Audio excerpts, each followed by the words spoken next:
Dick had been overtaken by some higher spiritual power. The words he used in those evaluations were unbelievable.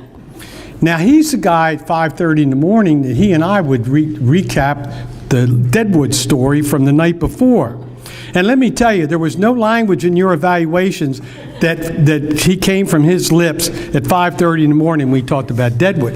And when you Deadwood fans, the movie's coming out, okay, in a couple of weeks. And with that, but those evaluations were from the heart, and they shared the value that you brought to our school system and the professionalism that you brought in the area of finance. Everybody in this audience knows that I'm one of the most caring, sensitive people they've ever met. And with that, and I started thinking over the last couple of days, what happens if Tom gets bored? What happens if he doesn't like retirement? What's he going to do to keep his brain from turning to mush? How's he going to keep it stimulated? So I said, Tom, I'm going to look for a second career for you. Okay? I worked on it at least 2 hours, okay, to find that career. And I found it at the corner of Route 40 and Route 279, Elton Newark Road. There's a very nice, obviously homemade sign there. It's yellow plastic, written with black magic marker. And with it. And it says, make $10,000 every 2 weeks. I see that every day. Wait a minute. So I quickly showed my prowess in numbers and figured out that's $260,000 per year.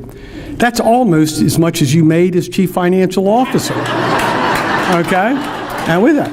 So the number is 410-390-4181. And tell the truth. I know somebody in this audience has already called that number. Tell the truth. And with that. During my career, my life as a leader in education, I had two enlightening experiences where I realized what was critical for education leaders. The first one was when you're striving to address an issue or an opportunity with a regulation, start a new initiative, change the rule, whatever. The first thing you have to do is think through the eyes, the ears, and the minds of the people who are impacted by that change. It's not what you want to do, it's how is it going to impact them. And depending upon what you find out, you either move forward or you modify or you ditch that idea because it was not the most effective way to move forward. The second was process, and this is where Tom comes in. Process is always more important than product. Okay, the better the process, the more likely the product or the outcome will be effective. Some of you will remember J. Edward Deming, 95% of all organization problems are due to a flawed process, not incompetent personnel. Yet in every major league sports arena, when a team does poorly, the first thing they do is fire the manager or the coach or whatever. And with it, and it's the process is flawed. It's not the individual, it's leading the team. We started system thinking, training for all of our leadership personnel. Many of you were involved, and with that, you remember the bubble charts? I actually still use those bubble charts with the organizations that I'm associated with today, and they have the same reaction that you just did when I pull out that chart. But after a while, they're saying, damn, Carl, this is not bad. It's not bad. And with it, continuous improvement, everyone, every way, every day. You remember where that started? It started down the education service wing. I give Barbara Wheeler credit for it, but could have been a collective effort from the people at that end. But they're the ones that came up with that. And you walk into Carver Center today, it's on the wall. And with it. Tom, you very early on demonstrated your belief in a quality system thinking process, and with that. And I've always appreciated your private sector perspective on that because in your lifetime in the private sector, you went through several quality improvement initiatives using a systems thinking approach. And I actually shared that with Tom in an email I sent him when it became public that he was going to retire. I knew about it, and I sent him and I told him, I always appreciate the fact that you signed on early and you continued that process as the Chief Financial Officer. And with that, that systems thinking and process is the key to success. And with that, so for you younger people, which means anybody younger than 73 years old out there, You remember, if you're still working, look first when you're doing things through the eyes and the ears and the minds of the people who you're impacting to see if you're doing the right thing. And second of all, it's always process, never product. And with that, I never worried about Tom. I never doubted his work. I never questioned his product. I never wondered what he was doing. And I always respected your work ethic and your opinion. You can't get much better than that. It's a compliment. My heartiest congratulations from Carol and I to you and Carolyn, and wish you the very best in your retirement. Thank you.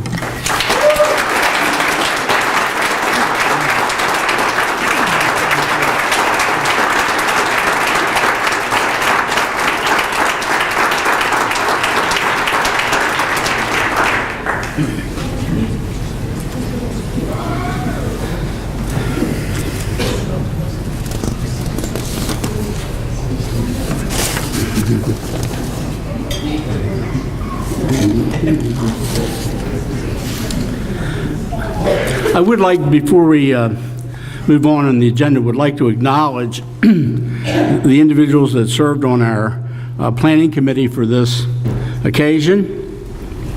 We have Dr. Joe Buckley, Sean Cannon, Georgia Clark, Ann Gulrich, Sandy Jack, Kelly Keaton, Jeff Lawson, Liz Orr, Carolyn Tiglin, Perry Willis, Liz Orr again, Kelly Keaton again. If you get my point, I'd like to thank you for your hard work.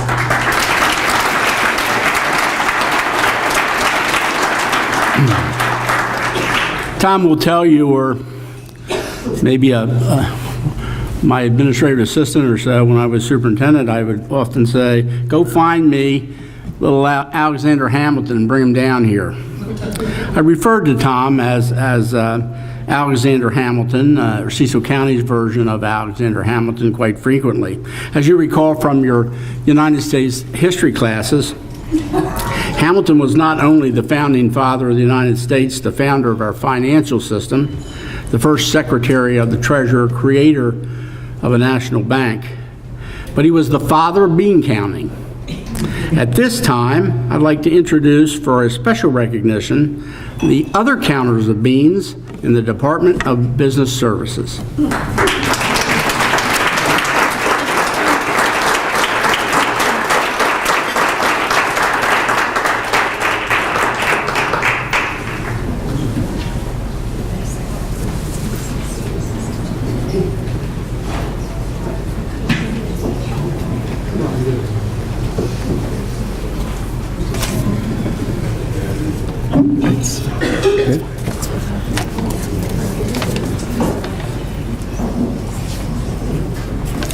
Good evening.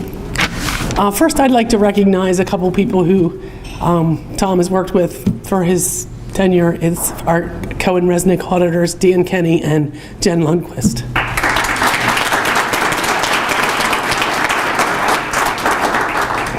Since 2002, Tom has been a role model and an inspiration to all of us in business services. During his time here, he's been an instrument for change, improvement, and excellence. He's always been a good steward of taxpayer and student funds, keeping CCPS in a positive position when many others were facing grim situations. We're certain that Tom's name will continue to come up from time to time, mostly in a positive manner. The pause will be missed. Whenever you ask Tom a question, and Carolyn can probably vouch for this, there's a long pause. Some of us choose to quietly wait for a response, but others could keep talking. Others keep talking. It's kind of like a police tactic where the criminals go blah, blah, blah. Most of you know that Tom is a true Italian and likes to spend time in the kitchen, and this inspired our first gift.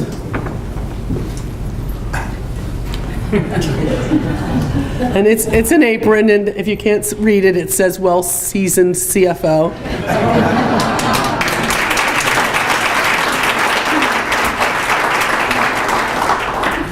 Becky's pointing out there's a little calculator there in case you feel the need to do a little calculating on your recipes. While we never experienced his homemade pasta, his homemade salsa is to die for, and there should have been a picture up here, I didn't see it, but where he won the salsa contest one year. So you will remember us, Tom. We thought we'd include a couple items. The cup is fine. With the per TK notation that we often use. There's another one in there. I'm not sure. This STEP program did all these. If you can see the engraving on the cup, I don't know. They say per TK. This is a common notation that we would make because, for those of you who don't know, we quickly learned to jot this down with a date because TK sometimes changes his mind or sometimes forgets what he said. I never said after. But Tom, we also included a per CK for your future, or for the future. There's a card in there. In addition, we've included a gift card to Omaha Steak, so you can fill your freezer when you get to South Carolina. From all of us, best wishes.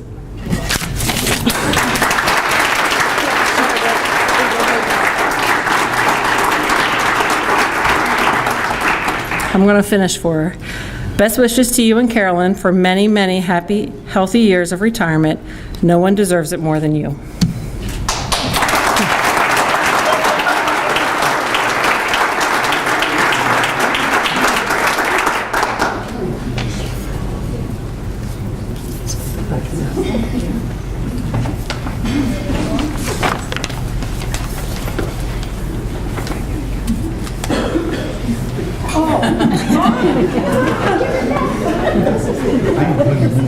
Sandy's been ill.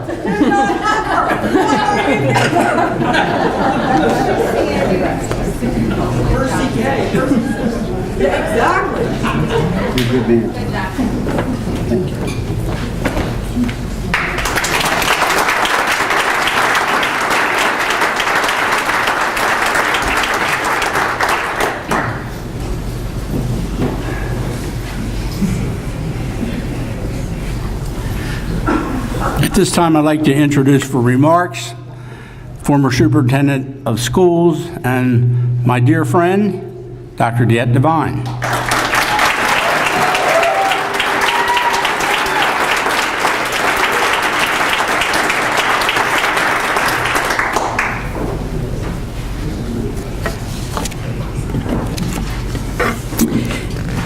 Good evening, everyone. Tom Capra is completing 17 years of service to the Cecil County Public Schools, beginning with his role of Manager of Accounting and Business Services, which shortly was followed by his appointment to Chief Financial Officer. I had the pleasure of first meeting Tom when we were both appointed to the leadership team in July of 2004. He was by then serving as the CFO, and I was the Executive Director for Staff Relations and Chief Negotiator. Our roles required that we work closely together, and that continued the rest of our careers. I quickly learned just how important it was to get the numbers right, as Dick used to say, and I depended on Tom's expertise throughout my tenure. But more about that in a minute. Tom worked for 4 different superintendents throughout his CCPS career. He served on the leadership teams of Dr. Carl Roberts, Mr. Henry Schaefer, my own, and that of our current superintendent, Dr. Jeffrey Lawson. Guess which one was his favorite?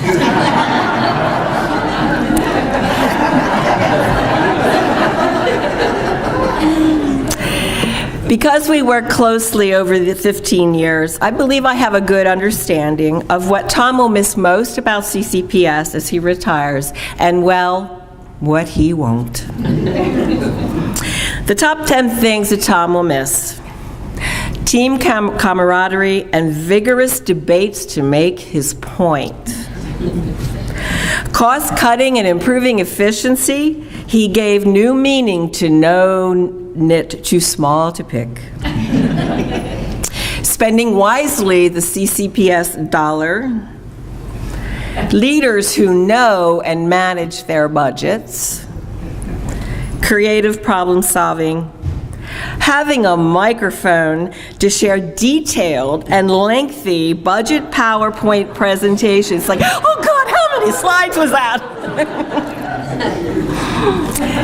The magic of numbers and a healthy fund balance, the loyalty and commitment of CCPS leaders, the ability to make the dollars work for the bottom line, our kids, and certain elected officials.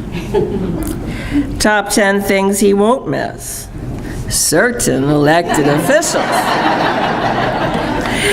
Budget hearings and the wisdom of certain community groups who will remain nameless. Y'all know who I mean. Maryland's school funding system, the dreaded maintenance of effort, and other crazy legislation. All kinds of audits, but particularly the legislative audit and its auditors. Collective bargaining challenges in irrational salary scales. Healthcare spikes and explaining that to the Benefits Advisory Committee. Using student activity funds in creative ways. Dancing with the leadership team at the M&S conferences. Leadership team skits, including those when he had to play a guitar, wear a wig, or ride a horse. And gift cards of any kind.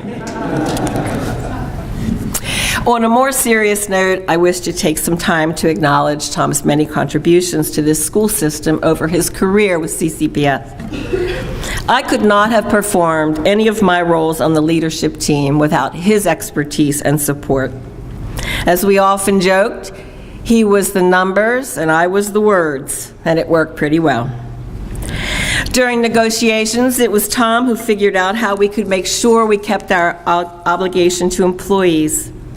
During budget preparation, it was Tom who helped us to fairly deploy our resources to support all departments. And to help lead the system, it was Tom who helped define the strategy we would use to garner the resources we required to meet the needs of 16,000 students and 2,000 employees. Tom's knowledge of finance and fiscal matters, his ability to forecast changes in the economy, his understanding of complex budgets and governmental accounting, his expertise in cost-cutting and process improvements, his capacity for strategic planning, his willingness and courage to make his case to the other members of the leadership team were his attributes that were critical to our long-term success. In the early years, Tom led the team in reducing our bottom line, cutting our overhead, and preparing CCPS for the economic downturn which he predicted was ahead. And like squirrels, we were encouraged to save for the winter. And in 2008, winter, in fact, did arrive, and we were challenged to make ends meet until late in 2014, including a catastrophic $7 million reduction in 2012. We faced slashed budgets, skyrocketing costs, and new state demands between the years of 2010 and 2014. We would not have survived that perfect storm without Tom's leadership and his urging us to trim our sails. We kept our word, reduced our costs, met our financial obligations, and we were one of 2 school systems across Maryland who managed to give our employees the step raises that they were owed. The ship stayed afloat, and our graduation rate sailed to an all-time high because of the joint efforts of all system leaders and Tom's guidance. That was no small achievement, and it is sincerely appreciated by all of us. Tom was often forced to say no and be the messenger of unwelcome fiscal news, but he never failed in his obligation to communicate it, and most importantly, always had a plan to successfully confront it. Tom's achievements were numerous. He relentlessly pursued the Purcell acquisition and renovation, which secured a tremendous opportunity for students for decades to come. During that 3-year period, Tom and other members of the leadership team persisted, even in the face of defeat on numerous occasions. Finally, with new county leadership and their support, Tom was a key player in the complex negotiations that resulted in a lease purchase of the 90-acre property and the funding to convert it into the outstanding School of Technology it is today. That's just one example of a capital plan. He also was instrumental in getting Fayette County on board with Perryville Elementary, Gilpin Manor, and the land for a new Chesapeake City Elementary School. In small capital, it was Tom's idea to use E-rate reimbursements to gain ground there. He also helped us to stay even with changes in technology, using leases when we had to, but also to buy strategically when able. He was instrumental in navigating the many challenges of the Affordable Care Act, with huge implications for our school system. Our health care and benefits package is one of the best in the state because it is well managed. He led us to health care solvency without affecting our employees, and at the same time encouraged leadership to make increases to our OPEB, other post-employment retirement benefits, one of the few systems in the state to do so. A huge undertaking was the changeover in our financial platform and payroll and human resources, transitioning from SIMS to Munis, a huge improvement in managing our resources in a safe, effective manner.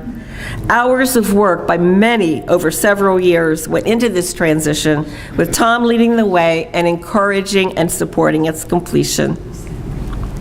Tom always understood the connection between managing resources effectively and efficiently and the subsequent positive impact on students.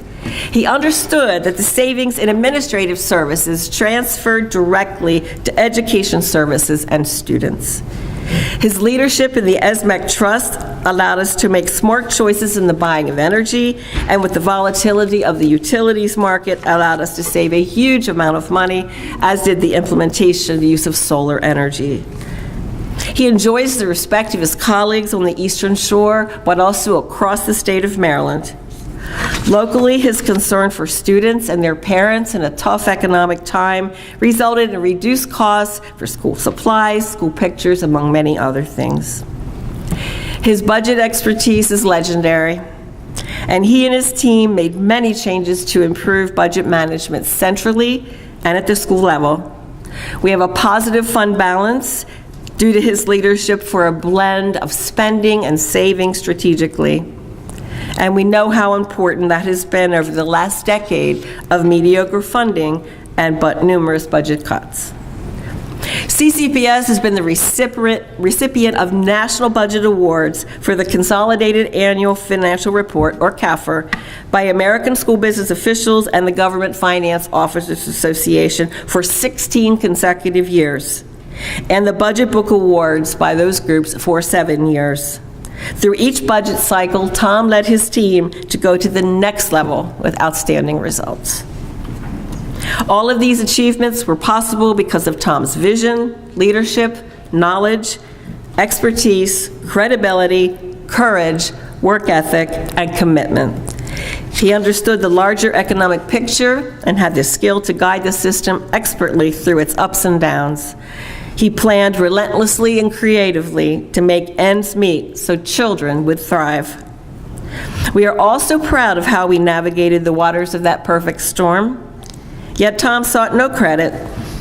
He is an individual who is in the background as the unsung hero. He is a man of great character. He's honest and forthright and loyal.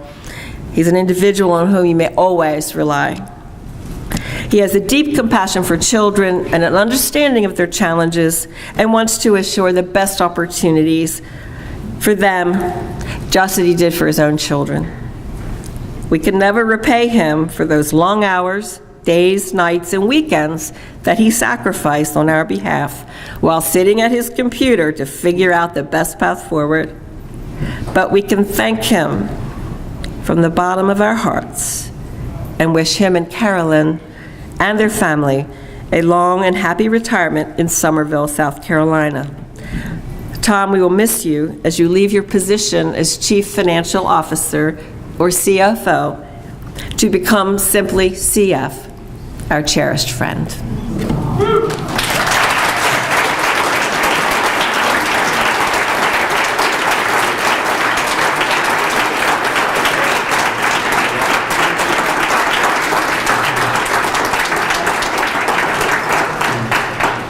Favorite.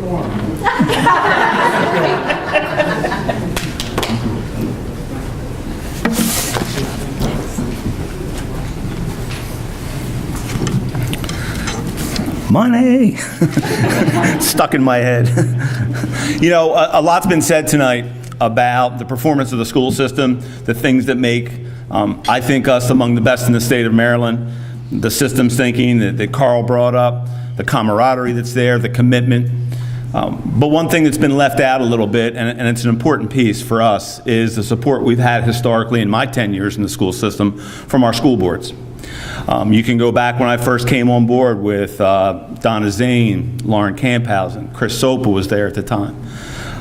Two of the former board members are in attendance tonight, and we don't do the kinds of things we talk about doing this evening without their support.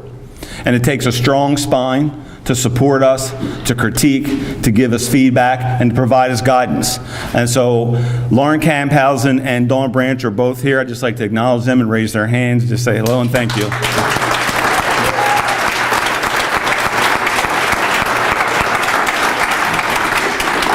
And so there's really no need to suck up the former board members. However, cut from that same cloth are two newer board members that many of you probably don't know yet. Well-intended moms who come in focused on supporting 15,500 students, focused on supporting us as a school system. They're fair, they're smart, and it's really all we can ask for. And the residents of Cecil County did a great thing when they elected people such as this. And I'd like to ask Diana Hawley and Christy Stevens to join me up at the podium, please.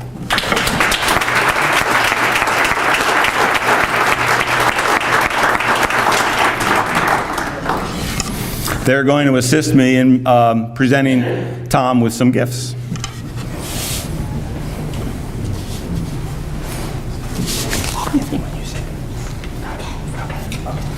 We didn't practice this.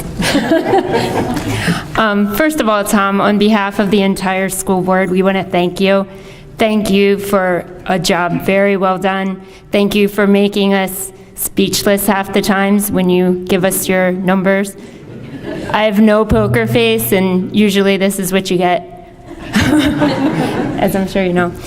And congratulations from all of us on your retirement.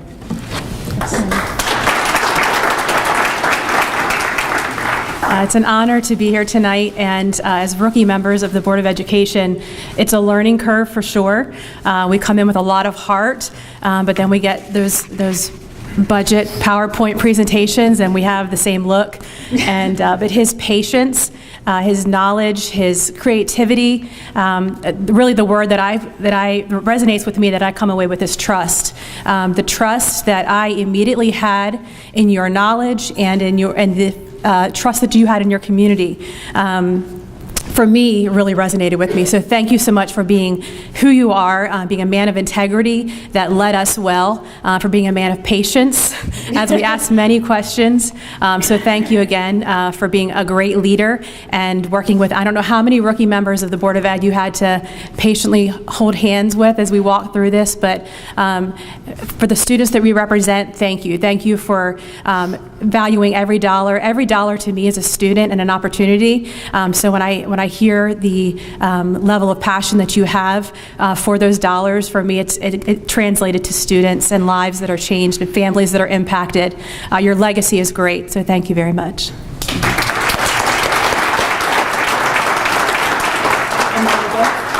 All right.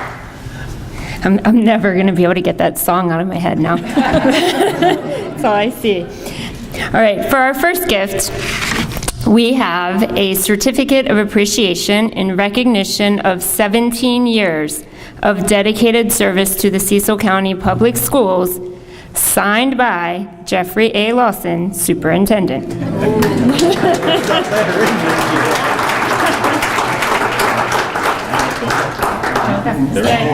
There's also a Cecil County Public Schools lapel pin, which you can proudly wear in South Carolina.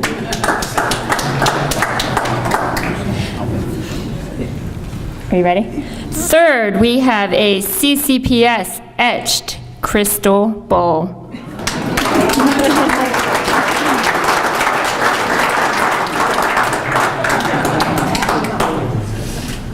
And finally, we have a credit card tree from the school administrators.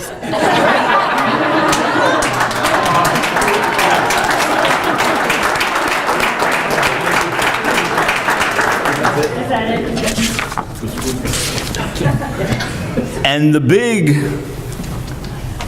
so you ready for this one? You have all contributed to a chartered boat out of Charleston, South Carolina. It's going into the jet stream? The Gulf Stream. The Gulf Stream. That's where the big ones are. So you can fish. Yeah. Yeah.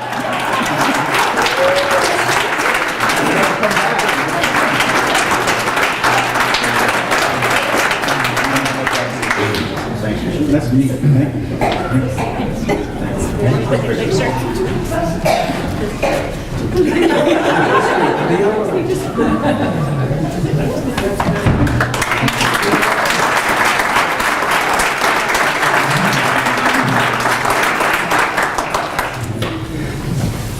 Ladies and gentlemen, at this time, please welcome for remarks our Chief Financial Officer, our businessman, our family man, our friend, Tom Capra.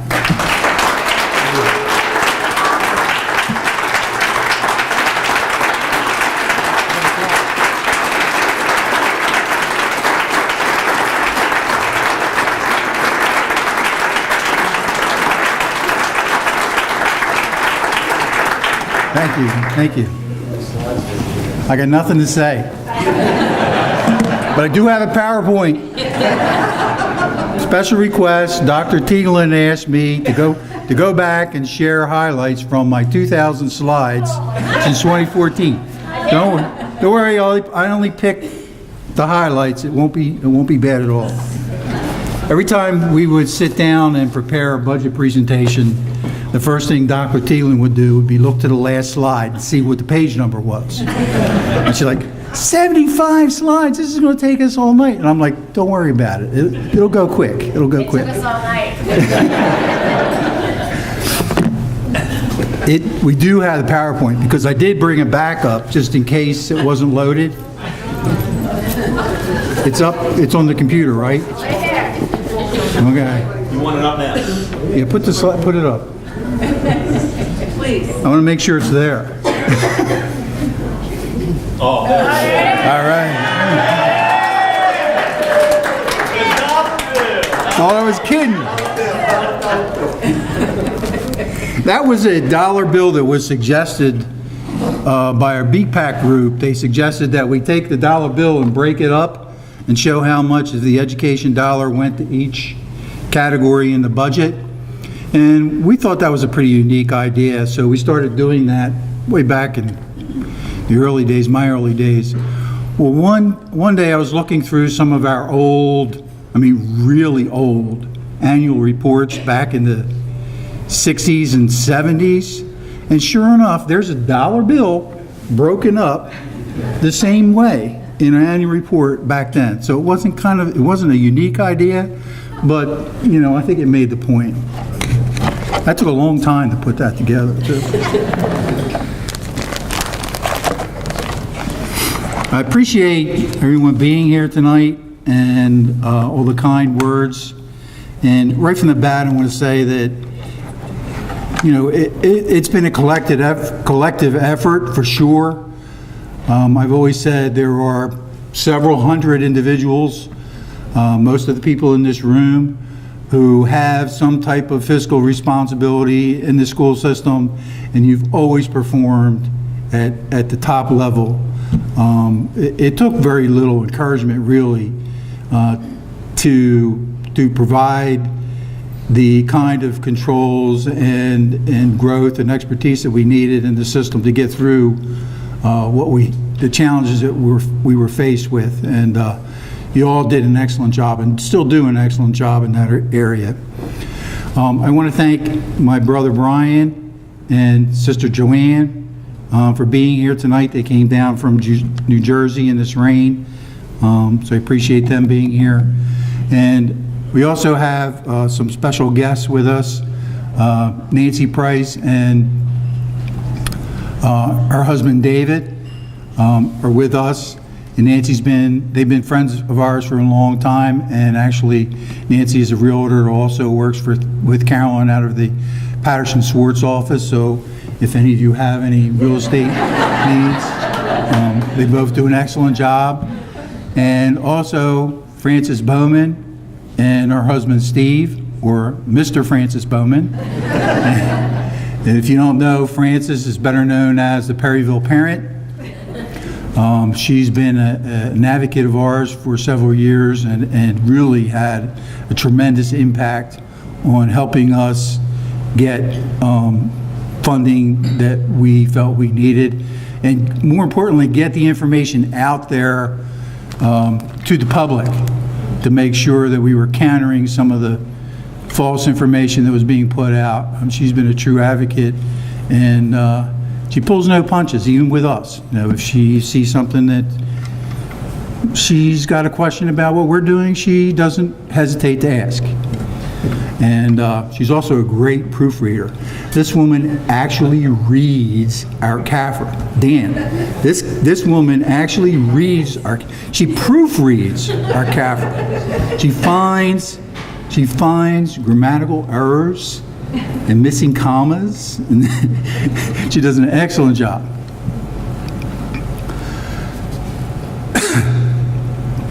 "17 years is really, in the scheme of things, in CCPS, really is a short time. There's, most of the people in this room have more than 17 years experience with CCPS, as if you've been in the system. And